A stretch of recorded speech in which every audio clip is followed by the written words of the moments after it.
Dan oke, kita lihat di sini titik awal pesawatnya dari area Cape Town menuju ke arah Rim 6 Village. Dari garis pesawatnya, dari garis lurusnya aja, dari pilotnya juga masih sadar dan masih buat ngebagi tempat ya kan, buat pemain-pemain kita. Ya, dan kita lihat di sini EVOS apakah bakal kembali ke tempatnya atau ke rumahnya ya, di mana observatory sepertinya sendiri kita dia turun di arah pesawatnya itu dia langsung dapatkan satu launch pad. Tapi kita alihkan dulu di mana udah ada di area peak dengan Boss Nightmare bertemu dengan DG Esport yang di mana Abed sudah menerima damage yang cukup banyak. Boss Aimguard pun berhasil mendapatkan satu pemain di sana. Sarah Riza bakal langsung coba terobos masuk ke dalam. Ada dua pemain DG yang berlari, tapi di sini Riza udah langsung terkunci 3 pemain sekaligus dan akhirnya Jafra dengan shotgunnya berhasil menumbangkan seorang Riza. Aimguard masih coba melakukan challenge strafing dan akhirnya berhasil mendapat 1 poin lagi. Di sini terkena headshot dari Jafra sesaat real dan akhirnya DG Esport harus tereliminasi di posisi ke-12. Ini pertarungan di awal game yang sangat luar biasa, tekanannya sangat-sangat terasa. Di sini Aimguard sangat dominan banget ya, di mana langsung dia kejar sehingga dia tidak memberikan celah buat DG buat back out dan dapatkan 3 poin eliminasi sekaligus. Yes, dari Aimguard sendiri cuman hanya menggunakan MP5 yang memang MP5 sendiri udah di buff dengan satu tembakan atau red fire-nya yang menurut gua ketika dia belum dapat attachment pun masih bisa buat melakukan satu inisiasi ke musuh. Iya, dan itu MP5 sendiri bukan hanya buff aja didapatkan, tapi dia punya satu attachment spesial juga. Kemudian penetrasi pace-nya juga cukup dalam, dimana di early atau di awal game rata-rata pemain tuh nggak punya pace sama sekali. Nah itu salah satu keuntungan juga ketika lu make MP5 gitu kan, karena memang dari posisi DG Esport sendiri dia nggak punya waktu buat melutik, dia cuma hanya memanfaatkan rumah sabun di area peak dan juga rumah kayu, dan notabene-nya di situ lootingannya nggak memumpuni buat melakukan atau mendapatkan 4 pemain sekaligus gitu. Betul. Dan kita langsung berpindah ke arah plantation di mana di sini Red Bull Rebellion sudah langsung dapetin satu vehicle-nya untuk melakukan rotasi. Dan kita di sini Katulistiwa cukup kosong, tapi ternyata ada tim 8 di mana Sam 13, sang kapten kita, sang kapten dunia kita bakal langsung coba dikurung sama 4 pemain sekaligus dari Red Bull Rebellion. Apakah di sini Sam 13 bisa selamat untuk ataupun bisa menculik satu persatu dari tim Red Bull Rebellion? Karena kita lihat di sini memang Red Bull Rebellion itu salah satu tim yang cukup kuat juga untuk bisa melakukan satu fighting kepada tim EVOS ya. Ya, ini adalah pertarungan yang menarik apabila sampai terjadi. Dan untuk EVOS Sam 13 juga atau EVOS Sam 13, dia itu terbiasa memisahkan diri dengan 3 rekannya. Jadi lebih ke untuk memata-matai atau mencari setup posisi yang baik untuk timnya. Nah, dari Sam 13 sendiri posisinya dia nggak sama sekali ketahuin sama Red Bull Rebellion. Itu satu poin plusnya. Dan ketika Sam 13 udah ngenotis di sini ada satu tim Red Bull Rebellion, temennya dari 3 tadi yang di observatory langsung rapat ke arah Sam 13 dan akhirnya bisa mencoba mencari satu angle shoot untuk bisa melakukan satu knockdown untuk tim Red Bull. Ya, dan EVOS sendiri tidak terlalu tegas-tegasan untuk melakukan open fire. Tadi ada momentum di mana Sam 13 akan melakukan firing, di mana Red Bull Rebellion masuk ke dalam vehicle tapi tidak dilakukan, dan di sini Red Bull Rebellion bahkan yang melakukan open fire terlebih dahulu. Mr. Home di sana sudah sekarat banget, hati-hati di sini Mr. Home sudah bakal terpick. Ada satu flashbang yang dilempar, tapi di sini Mr. 05 cukup pintar untuk menjauh, dan Abu di sana berhasil mendapatkan seorang Calvin. Ziko pun menyusul, menyisakan Mr. Home dan juga Z. Di sini EVOS udah langsung numbangin 2 pemain sekaligus dari Red Bull Rebellion. Ada satu shot glual yang langsung dipasang ke depan. Mr. 05 bakal langsung coba melakukan strafing di sana, tapi dari Z harus terkena knockdown. Satu last man standing kita lihat di sini dari Mr. Home udah berlari keluar, bakal coba curi mobilnya dan ternyata tempat akhirnya, dan EVOS berhasil menumbangkan Red Bull di posisi ke-11. Ya, pergerakan yang sangat cepat sekali dilakukan oleh EVOS. Ketika Red Bull open fire, EVOS langsung turun gunung, eksekusi Red Bull, dan ini menjadi posisi ke-12 yang kedua kali buat Red Bull Rebellion. Oke, di sini Street udah langsung taunting ya dengan emotnya. Waduh, ini udah satu kode dari Street ya. Waduh, ini bisa jadi mungkin di match ke-5, match ke-6 bisa jadi rematch lagi buat Red Bull membalaskan dendamnya. Tapi menurut gua itu nggak wise juga untuk Red Bull fokus untuk ngejar EVOS. Iya, Dan kita lihat sini ada klasemen sementara juga dari standing round 3 di mana RRQ Hades masih memuncaki klasemennya tadi di 73 poin ya kan. Benar. 73, Aerowalk 73, kemudian ada EVOS. Selisih tipis lah, Selisih 72. tipis. Ada Betty ya.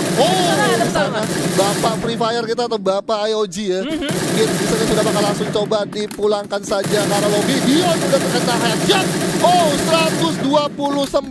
Bion di sana udah bakalan langsung tersungkur. Ada satu orang pemain dari Rogut yang bakalan langsung coba nge-revive seorang Bion dan akhirnya masih sempat ternyata, tapi udah di sisi kirinya udah dikunci. Lord pun berhasil membalaskan knockdown atas Black, tapi di sini Black masih cukup aman kayaknya untuk di-revive. Dan di sini dari 3 pemain atau 2 pemain dari Arrowwolf sudah langsung coba inisiasi ke arah sisi kiri. Di Lord pun udah langsung terkena knockdown, menyisakan seorang Bion dan juga seorang Rogut. Ya, tembakan sudah mulai dilakukan oleh Halcyon, di mana Halcyon udah bakal komit langsung fokus ke IOG Bion. Satu-satunya pemain yang tersisa bakal langsung coba dihabisi dan tidak dibiarkan celah di sana. Yes, benar banget. Bion IOG udah nggak punya pilihan lagi karena memang dia udah di open field, tapi kita alihkan lagi ada Boss Nightmare yang lagi-lagi mengamuk di area Mars Electric. Bakal langsung jumpsuit. Piu di sana berduel dengan satu pemain. Ada Fear yang udah sekarat tapi masih kelihatan kakinya. Bakal coba ditembak lagi. Fear pun masih bisa berhasil untuk lolos. Regroup lagi ke belakang dan akhirnya Apex udah terpick up. Di sini Fear dibalaskan lagi. Ada Aide ke arah Guns dan Guns pun masih bisa ke counter back, counter play di sana. Ada I'm God sisa sendiri bakal play dan akhirnya Boss Nightmare puas di posisi ke-9. Yo, pertarungan di dalam gudang tadi ini tentunya harusnya sih menguntungkan buat Aura ya. Iya. Dan ketika ada proses di mana bos sendiri pun lakukan back out mengitari daripada gudangnya, tapi kenotis sama bos dan akhirnya pertarungan terjadi. I'm God sebagai pemain terakhir yang dieksekusi oleh Aura, dan sayang banget sih ternyata karena I'm God sendiri udah punya 4 poin eliminasi tadi di Alri atau di awal game. Dia udah dapat poin cukup baik, tapi harus puas di posisi ke-9. Iya, dan lagi kita lihat posisi dari Fear sendiri ketika melakukan satu strafing ke arah tim Aura. Di situ ada Piu yang udah langsung masuk ke dalam dalam garasi situ ya, dalam bangunan, dan akhirnya Fear sendiri nggak notice dan akhirnya sempat sekarat juga, dan dia juga agak sedikit terkejut juga ketika dia menerima damage dan akhirnya langsung spontan buat masang glue wall ke arahnya dan dekatnya, dan akhirnya kejepit gitu Fear. Iya, benar. Iya, dan kembali di RRQ. Tadi RRQ cukup menguntungkan ketika di match pertama di posisinya. Nah, inilah dia player of the match kita, ada RRQ Pac-Man dengan total poin 6 kills di round ketiga loh. Di round ketiga di map Kalahari, berarti memang Pac-Man cukup memiliki satu aim yang tajam juga ya kan. Ya memang tadi di round ketiga RRQ berhasil buyah, yang dimana juga harus berduel dengan Boss Nightmare. Dan inilah dia tim RRQ Hades. Ya, buyahnya RRQ sendiri pun itu mengubur daripada kebiasaan buyahnya EVOS di Kalahari. Benar. Ya, EVOS sendiri pun biasa berjalan mulus di Kalahari, dan dengan RRQ-nya buyahnya RRQ itu menutup ke jalan mulusnya EVOS gitu. Jadi kerikil buat EVOS. Yes, dari di sini memang Master League sendiri ya. Ketika kita berbicara Master League, memang semua tim memiliki kesempatan untuk mendapatkan buyahnya. Tinggal gimana mekaniknya ataupun setup strategi yang dimiliki oleh kedua belah tim kita yang bermain pada malam hari ini. Ini menjadi satu pembuktian juga dengan 3 hari yang tersisa. Ini benar-benar harus dioptimalkan untuk kedua belah tim, bahkan di grup B dan grup C, yang dimana grup A sendiri cuma tinggal tersisa 2 hari lagi. Oh, betul. Nah, ini menarik lagi adalah EVOS. Lagi-lagi dia coba menahan zona pertama. Namun nggak cuma EVOS, kadang ada love hacking juga yang kayaknya coping atau mungkin lebih coba mengamankan posisinya. Iya.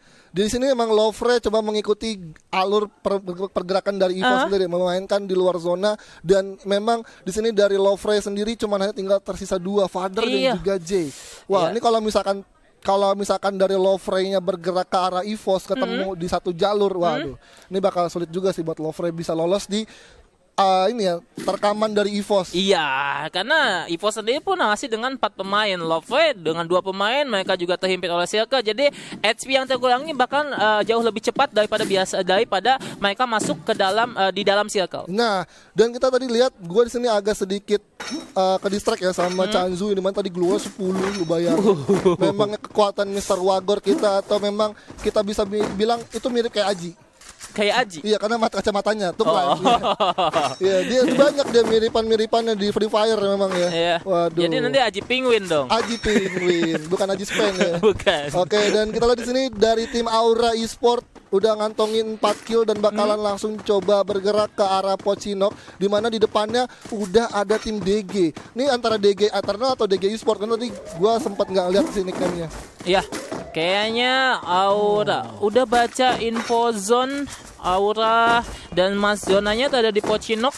Ini bakal aman banget sih buat Aura yang udah ngamanin satu kampen di mana ada satu rumah beton yang diamankan. Dan ya. Aura juga langsung ngambil tengah gitu kan.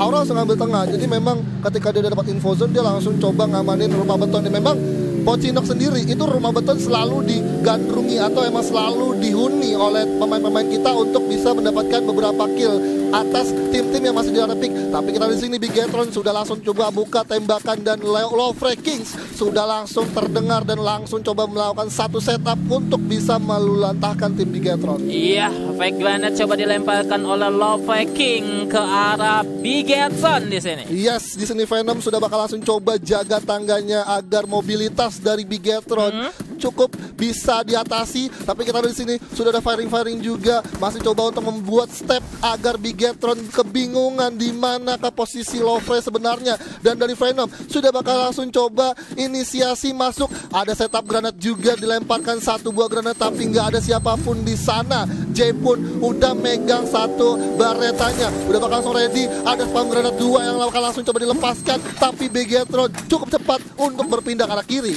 Iya, dan di sini Anca udah setup dengan MP40-nya. Tembakan dari MP40 seorang Anca, di mana tidak ada hentinya. Langsung aja Anca coba eksekusi, di mana Lovre udah mulai tahan. Ada J yang coba mulai masuk, tembakan coba diberikan. Oke, tembak-tembakan terjadi. Di sini M18-7-nya ada gol lagi-lagi. Mr. Wega udah akan golnya mantap. Udah ada tembakan kembali, langsung aja Jai M18-7 satu lagi dan wow, Lovre King. Lovre King, ras yang berhasil ini. Yes, Lovre King dengan titel Kings, berarti merajai ya kan?